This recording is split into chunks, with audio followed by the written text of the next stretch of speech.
הלכתי ביער ושמעתי באסקול. Buon pomeriggio a tutti, eccoci giunti al quarto incontro di questo ciclo di introduzione all'ebraismo. Dopo esserci occupati di storia ebraica e dei primi due elementi della triade fondamentale, cioè la Torah e il popolo di Israele, oggi ci occupiamo della terra. Parlare di terra evidentemente vuol dire parlare di terra di Israele. Una terra particolare per il popolo ebraico, una terra diversa da tutto il resto della terra creata. Ci occuperemo di questo argomento essenzialmente da un punto di vista religioso e culturale, non tanto da un punto di vista politico, anche se le motivazioni per cui la terra di Israele è così importante per l'ebraismo spiegano anche alcune questioni politiche. La terra di Israele, Eretz Israel, ha delle caratteristiche diverse rispetto a tutto il resto dell'Adamà, cioè della terra creata. Essa è tecnicamente terra della promessa, cioè è la terra che viene promessa ad Abramo e poi ai suoi discendenti, agli altri patriarchi, e questa promessa viene ribadita nella storia del popolo anche quando il popolo è lontano dalla terra.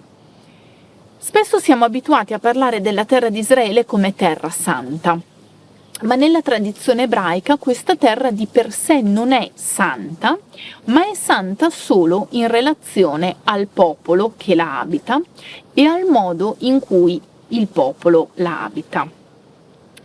Da questo punto di vista è interessante quello che scrive Avraham Yoshua Heschel, uno dei grandi maestri dell'ebraismo contemporaneo, che nel suo testo sul sabato parla di tre santità diverse: la santità del tempo, la santità nell'uomo e la santità nello spazio. Siamo abituati a sentir dire che l'ebraismo è una religione del tempo più che dello spazio, che l'ebraismo santifica il tempo piuttosto che lo spazio. Scrive Heschel che agli albori della storia vi era soltanto una santità nel mondo, la santità del tempo. In Genesi 2, infatti, quando Dio termina la creazione del mondo, leggiamo: Dio benedisse il settimo giorno e lo consacrò, perché in esso aveva cessato da ogni lavoro che egli aveva fatto creando. Il primo elemento che viene consacrato o santificato, le due espressioni sono sinonimiche in ebraico, nella Torah è proprio il tempo, il settimo giorno, il giorno di sabato, che viene consacrato da Dio stesso. Questa però non è l'unica santità di cui si parli nella Torah. Prosegue Heschel. Quando sul Sinai stava per essere pronunciata la parola di Dio, fu elevata una invocazione alla santità nell'uomo. Qui il riferimento è Esodo 19, versetti 5 e 6. Se darete ascolto alla mia voce, custodirete la mia alleanza, voi sarete per me un regno di sacerdoti e una nazione santa. La santità qui è la santità della nazione di Israele, del popolo ebraico. Ancora una volta è Dio a santificare una parte di umanità, quindi a distinguere una parte di umanità rispetto al resto, come lo Shabbat era stato distinto dai giorni feriali. Una volta definite queste due santità, la santità del tempo e la santità dell'uomo da parte di Dio, soltanto dopo, prosegue Heschel, soltanto dopo che il popolo cedette alla tentazione di adorare un oggetto, un vitello d'oro, fu ordinata l'erezione di un tabernacolo, la santità nello spazio. E qui il riferimento è al capitolo 7 del libro dei Numeri. Nel giorno in cui Mosè ebbe finito di erigere la dimora e l'ebbe unta e consacrata con tutti i suoi arredi, quando ebbe eretto l'altare e tutti i suoi arredi e li ebbe unti e consacrati. La differenza radicale in questo caso è nel fatto che questa porzione di spazio, il tabernacolo e la dimora dell'abitazione di Dio, sono santificati da Mosè, sono santificati da un essere umano, non da Dio stesso. Ed è come se Dio a accettasse la debolezza umana, la debolezza che porta alla necessità di adorare un luogo, di avere la presenza di Dio in un luogo, e Dio andasse quindi incontro a questa debolezza consentendo a Mosè di santificare una porzione di spazio. Ma totalmente altro è il valore della santificazione che Dio dà al tempo e all'uomo. Ecco allora, prosegue Eschel, che il tempo è stato santificato da Dio, mentre lo spazio e il tabernacolo sono stati consacrati da Mosè. La santità della terra di Israele deriva esattamente da questo, dal fatto di contenere una città di santità che è Gerusalemme, al cui interno sta una porzione di spazio sacro su cui verrà eretto il Tempio, che Dio ha scelto per far abitare la propria dimora. Un altro grande autore ebreo contemporaneo, Martin Buber, a proposito del rapporto del popolo di Israele con la sua terra, scrive che il popolo di Israele può essere considerato come un popolo tra gli altri e la terra di Israele come una terra tra le altre, ma nella loro relazione reciproca e nel loro compito comune essi sono una cosa unica e senza paragoni. Quello che Buber sottolinea è proprio il fatto che non sia la terra di Israele a essere sacra e paradossalmente nemmeno il popolo a essere sacro di per sé, ma ciò che sacralizza è la relazione, quindi il popolo che vive in un certo modo sulla terra. Allora la domanda è: qual è il modo in cui il popolo deve vivere su questa terra? Una delle caratteristiche essenziali della terra di Israele è il fatto che solo qui possano essere osservati alcuni precetti. Naturalmente tutti i precetti che riguardavano il Tempio e che avevano a che fare con il culto sacrificale potevano essere osservati solo all'interno del Tempio, quindi a Gerusalemme, quindi in terra di Israele. Anche oggi però, dopo il 70 dell'era volgare, quindi dopo la distruzione del Tempio, vi sono alcuni precetti che vincolano solo gli ebrei che vivono in Erez Israele. Per esempio i precetti agricoli, che non devono essere eseguiti fuori da questa terra. Il precetto dell'anno sabbatico, di cui si parla in Esodo 23, in Levitico 25, in Deuteronomio 15, ha a che fare con il riposo della terra, cioè con il fatto che ogni 7 anni la terra debba essere lasciata incolta perché possa riposare. Questo è un precetto di difesa dell'ambiente. L'ebraismo non è una religione ecologista in senso stretto, ma è sicuramente una religione che riconosce l'importanza di una relazione positiva con il creato. Se l'essere umano non ha rispetto del creato, finisce per non avere rispetto neppure di se stesso. Ecco allora che un anno su 7, almeno in questa terra particolare, bisogna lasciar riposare i terreni agricoli. E poi ci sono altri divieti. Per esempio il divieto di seminare specie diverse nello stesso campo. Levitico 19 e Deuteronomio 22 riportano questo divieto. Questo perché se noi seminiamo specie diverse nello stesso campo rischiamo di sfruttare troppo la terra e di mettere in difficoltà le specie che vengono seminate. Sempre allora, per una difesa del creato di Dio, bisogna cercare di rispettare le differenze della natura. E poi, ancora in Levitico e in Deuteronomio, vi sono una serie di precetti legati alla mietitura, alla bacchiatura, alla vendemmia. Questi precetti hanno a che vedere anche con delle norme etiche, cioè non soltanto con il rispetto per l'ambiente, per il creato, ma anche con il rispetto per gli esseri umani. Il fatto, per esempio, che gli angoli del campo o quello che cade a terra durante la mietitura o la vendemmia non vada raccolto, ma vada lasciato per gli orfani, le vedove, gli stranieri, cioè i poveri, coloro i quali non hanno un campo a disposizione da seminare e da mietere e non devono morire di fame.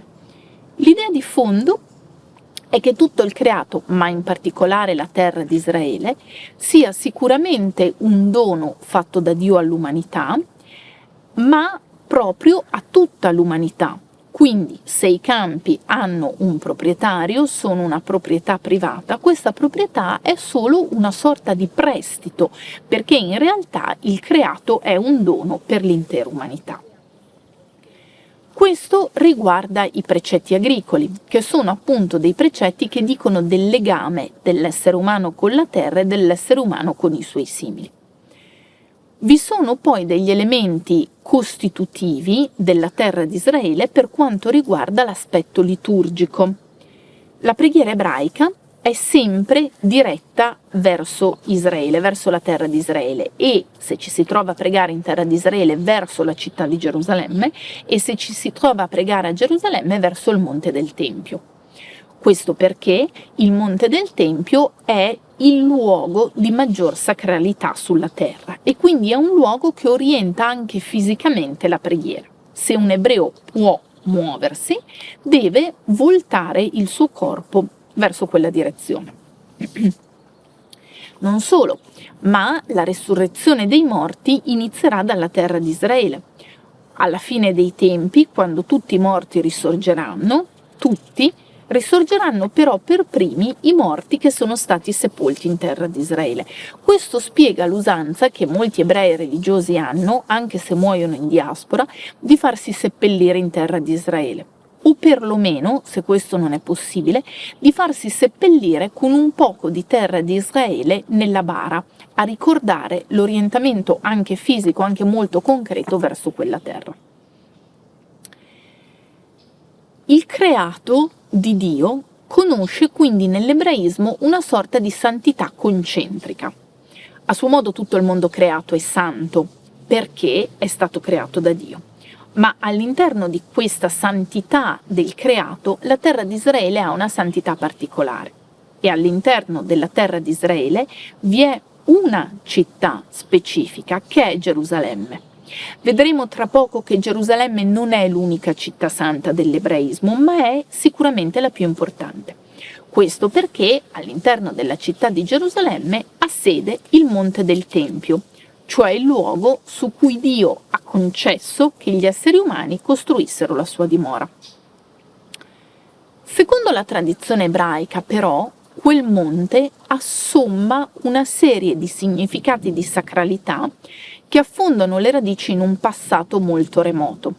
Addirittura su quel monte Adamo avrebbe eretto un altare di ringraziamento al termine della creazione per ringraziare Dio di averlo creato. E quello sarebbe stato anche il luogo in cui offrivano sacrifici Caino e Abele. E anche il luogo in cui Noè avrebbe costruito un altare dopo l'uscita dall'arca per, ancora una volta, offrire un sacrificio di ringraziamento.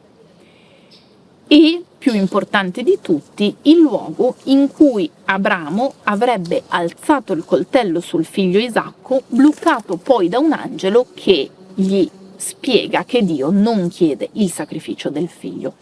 Questo, tra l'altro, è un significato condiviso anche dalla tradizione islamica che, mutatis mutandis con alcune differenze, recepisce l'episodio del sacrificio incompiuto del figlio di Abramo.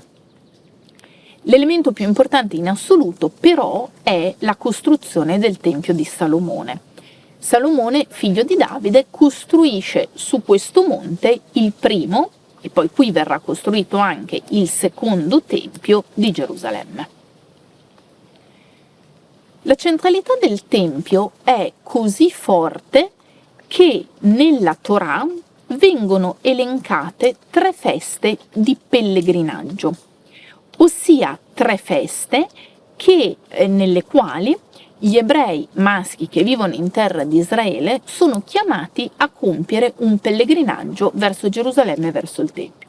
Queste feste sono Pesach, Shavuot e Sukkot. Non sono feste qualunque, sono feste che da un lato segnano dei particolari momenti agricoli e stagionali, La festa di Pesach cade in primavera, tra marzo e aprile, la festa di Shavuot cade in estate, tra maggio e giugno, e la festa di Sukkot cade a ottobre, in autunno.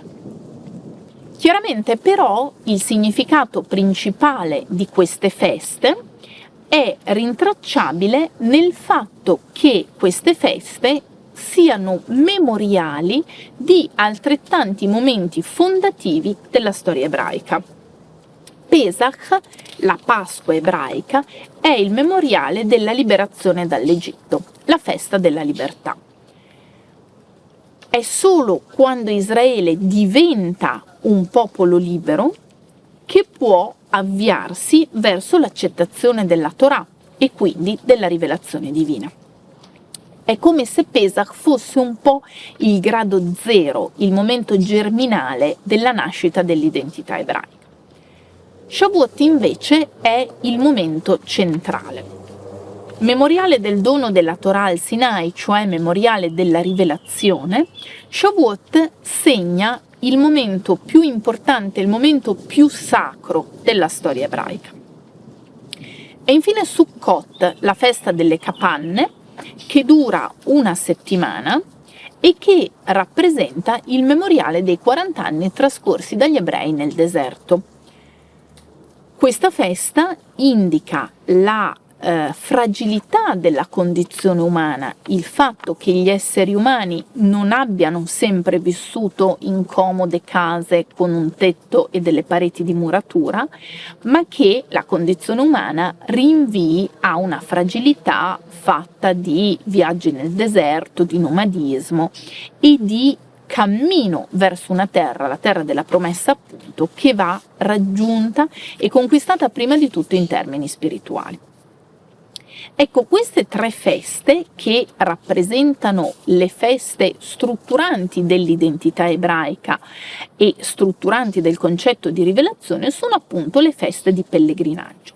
Chiamate così perché in Esodo 34 è scritto: 3 volte all'anno ogni tuo maschio compaia alla presenza del Signore Dio, Dio di Israele.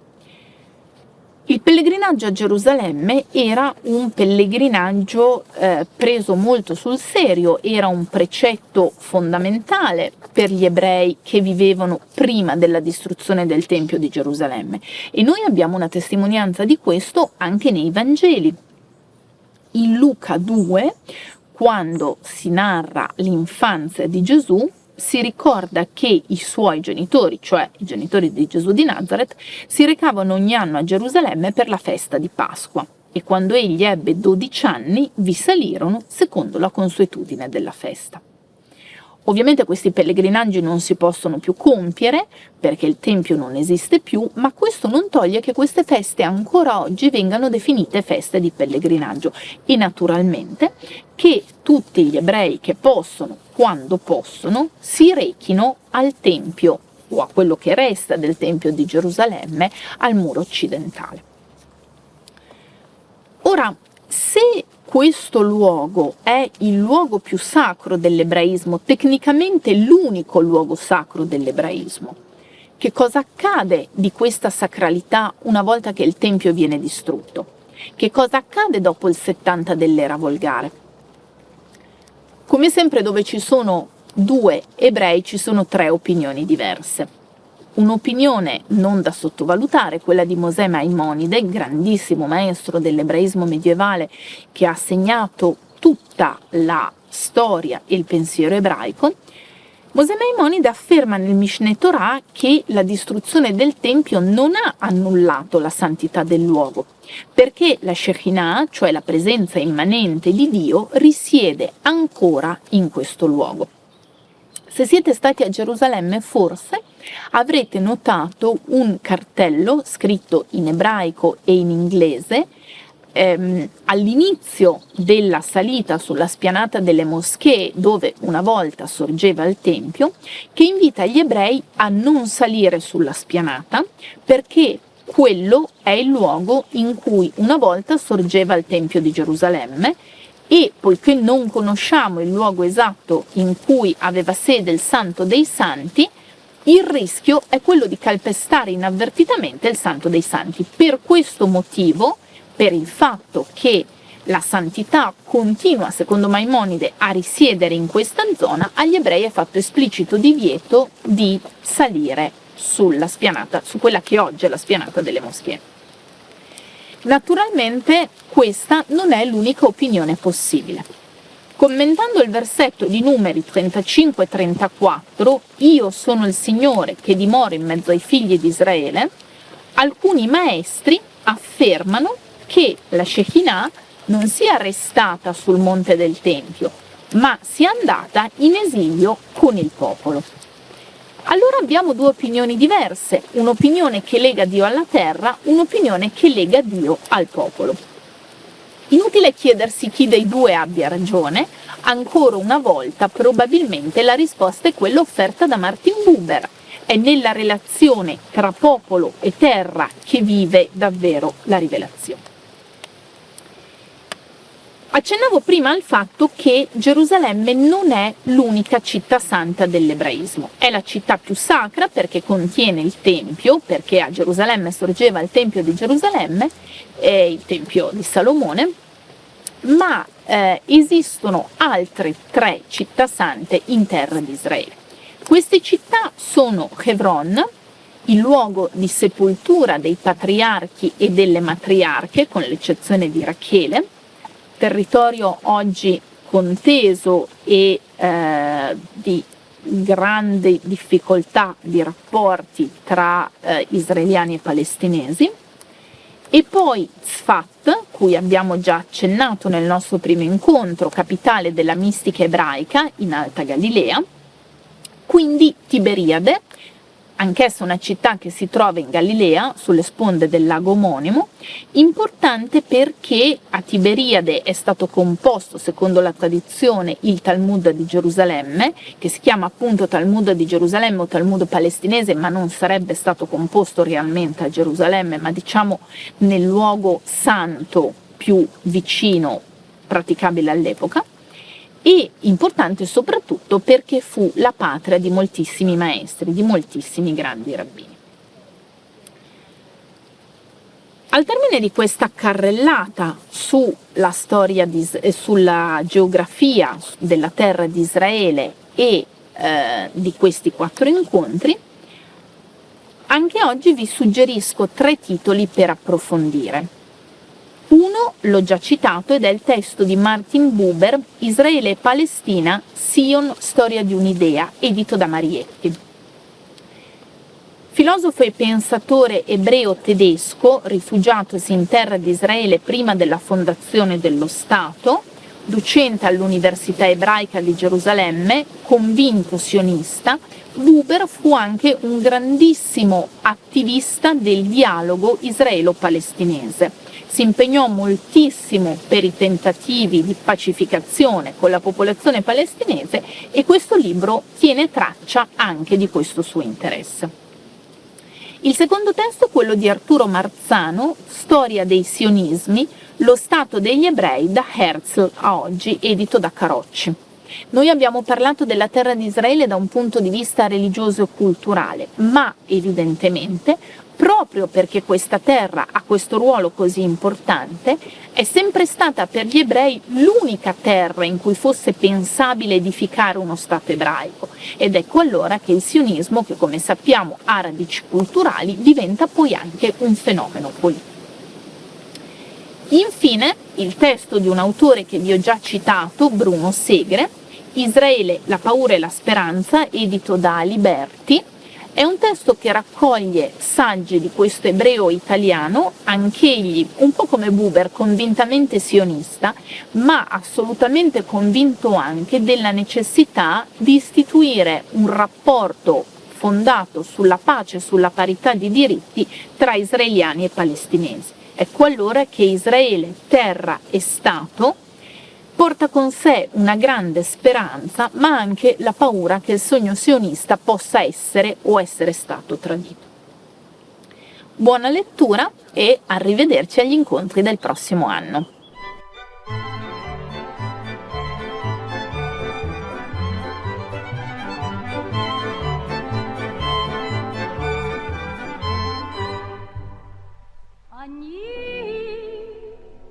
הולכתי ביער, ושמעתי